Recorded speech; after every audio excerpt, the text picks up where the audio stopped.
Hello guys, printf নিয়ে আপাতত শেষ করার আগে ছোট্ট একটা জিনিস দেখিয়ে নিই। হ্যাঁ, যেমন আপনারা দেখেছেন যে ফর এক্সাম্পল আমরা দিয়েছিলাম যে F name equal to for example Isaac আর L name equal to Newton.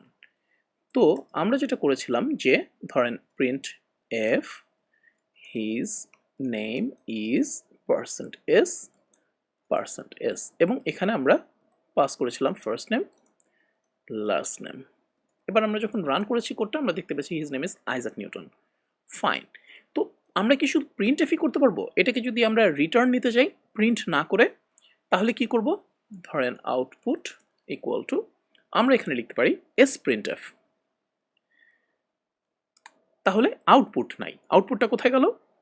আমরা এখন যদি একো আউটপুট করি তাহলে আমরা দেখতে পাবো এই যে his name is Isaac Newton. So print F যা করে প্রিন্ট এফ সরাসরি আউটপুটটা প্রিন্ট করে দেয়, আর এস প্রিন্ট এফ যেটা করে সেটা হচ্ছে এই পুরো যে ডাটাটা সেটা রিটার্ন করে। ওকে, আমরা যেহেতু এখন ফাংশন নিয়ে ডিটেল আলোচনা করি, সো রিটার্ন কথাটা আপনাদের কাছে একটু দুর্বোধ্য মনে হতে পারে। রিটার্ন মানে হচ্ছে জাস্ট পুরো জিনিসটা এর কাছে পাঠিয়ে দেয়। ওকে, এই এখান তো সমান চিহ্ন দেখতে পাচ্ছেন তাই না? সমান চিহ্নর বাম পাশে যে থাকে অ্যাসাইনমেন্ট, এটাতে অ্যাসাইন হয়ে যায়।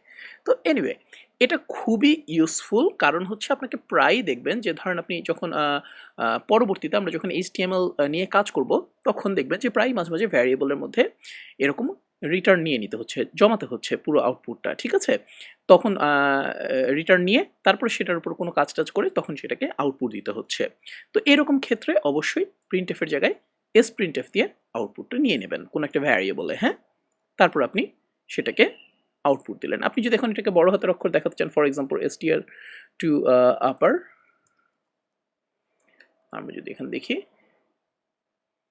দেখেন এই যে আমরা এখানে কোনো প্রসেসিংও পরবর্তীতে করতে পারছি। এনিওয়ে, সো আপাতত প্রিন্টিং নিয়ে আমাদের এটাই লাস্ট এপিসোড। পরবর্তীতে আমরা আরও কিছু এপিসোড অ্যাড করব, সেটা পরের ব্যাপার। হ্যাঁ, তো নেক্সট এপিসোডে আমরা লজিক নিয়ে আলোচনা করব। Alright, okay guys.